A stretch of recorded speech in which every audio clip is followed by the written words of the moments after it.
Pemirsa, jasad seorang pria dalam kondisi termutilasi dan dimasukkan ke dalam koper ditemukan di salah satu kamar apartemen Kalibata City, Pancoran, Jakarta malam tadi. Polisi melakukan olah tempat kejadian perkara dan jasad korban dibawa ke Rumah Sakit Polri Kramat Jati untuk otopsi.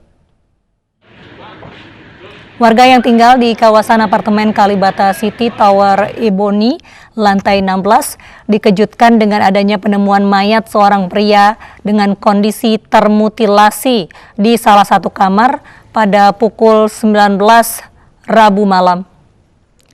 Selain termutilasi, jasad korban yang diketahui bernama Rinaldi Harley Wismanu juga ditemukan di dalam koper serta terbungkus plastik. Menurut Kabid Humas Polda Metro Jaya, penemuan jasad berdasarkan informasi adanya laporan orang hilang 12 September lalu oleh seorang bernama Muhammad Arif Alfian Firdaus. Pelapor menyatakan korban hilang dari apartemennya di Tower Taman Sari Semanggi. Terkini, pemirsa, terduga pelaku mutilasi ditangkap petugas Polda Metro Jaya di Depok dan langsung diamankan.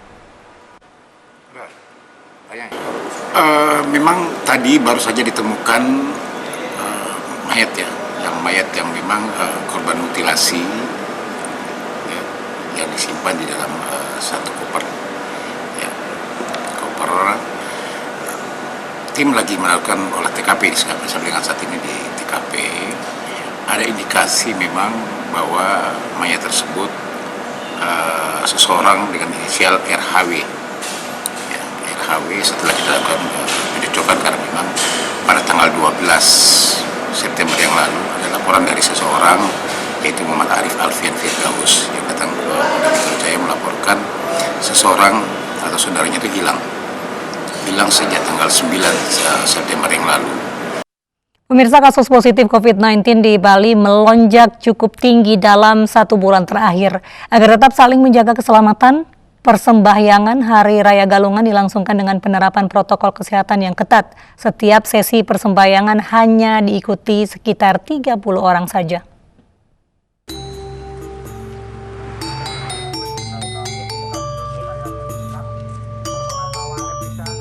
Hari Raya Galungan dimaknai sebagai kemenangan dharma atau kebaikan melawan adharma atau keburukan. Rasa syukur ini diwujudkan dengan menghaturkan puja dan persembahan.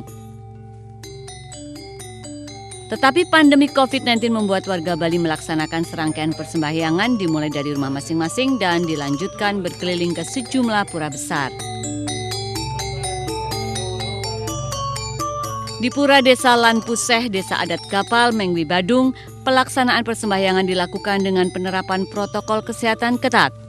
Sejumlah pecalang memeriksa umat yang harus tetap memakai masker dan dicek suhunya. Umat dibatasi hanya 30 orang saat sembahyang di halaman dalam pura dengan jarak aman satu sama lain. Tiap banjar itu jamnya berbeda dan kami atur biar sampai sore hari tidak apa-apa. Nah, sehingga tidak terjadi perkumpulan massa terlalu banyak, sehingga jam-jamnya itu kami atur sedemikian rupa sehingga dia tidak saling bertemu di suatu tempat. Karena warga Desa Adat Kapal berjumlah puluhan ribu orang, persembahyangan diatur dari pagi hingga malam hari. Pengaturan sembahyang ini diterapkan pada semua pura di Bali untuk menghindari penyebaran COVID-19. Dari Badung, Bali, Bagus Alit, Anyus melaporkan. Kita beralih ke informasi. Kementerian Perdagangan meluncurkan kampanye Pernak-Pernik Unik Bangga Buatan Indonesia atau BBI. Kampanye ini diharapkan bisa membangkitkan UMKM produk pernak-pernik khususnya di tengah pandemi COVID-19 dan bisa berdampak ke perbaikan pertumbuhan ekonomi nasional.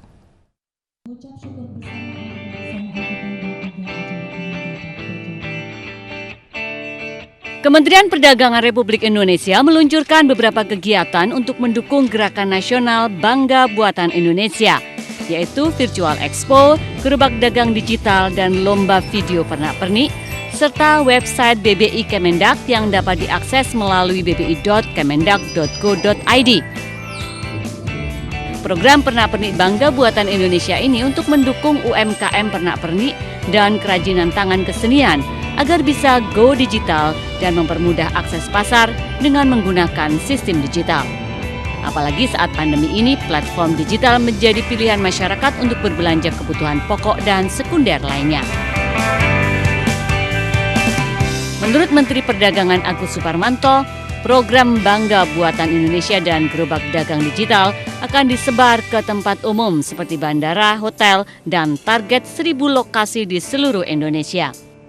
Masyarakat bisa memilih pernak-pernik di gerobak secara langsung atau dikirim ke pembeli. Kita fokuskan dengan melalui program ini dan khususnya gerobak digital ini memang ini sangat penting dan ini lebih fokus khususnya pernak-pernik. Jadi kalau udah datang ke gerobak, nah ini pernak-pernik. Jadi udah kekhususan. Nantinya memang di-customize dan kita akan sebarkan beberapa tempat. Nah, targetnya adalah 1.000 nanti. Program BBI ini diharapkan bisa menyerap lebih banyak UMKM untuk go digital dan bisa mencapai 3 juta tambahan hingga akhir tahun ini. Tren sekarang masyarakat sudah berbelanja banyak menggunakan online, bukan berarti offline harus tutup ya. Tetapi paling tidak ini membuat pemasaran tidak hanya dalam satu arah saja seperti offline, tapi juga disiapkan online-nya sehingga UMKM yang ingin kita capai itu mudah-mudahan makin lebih banyak. Tadi target Pak Menko ya paling enggak 3 juta ya mudah-mudahan lewat kan. Untuk mendorong kemajuan UMKM, Kemendak akan menyediakan off-taker produk hasil UMKM dan membantu penyediaan pembiayaan serta bantuan modal untuk pengembangan usaha. Dari Jakarta, Muhammad Olga, iNews melaporkan.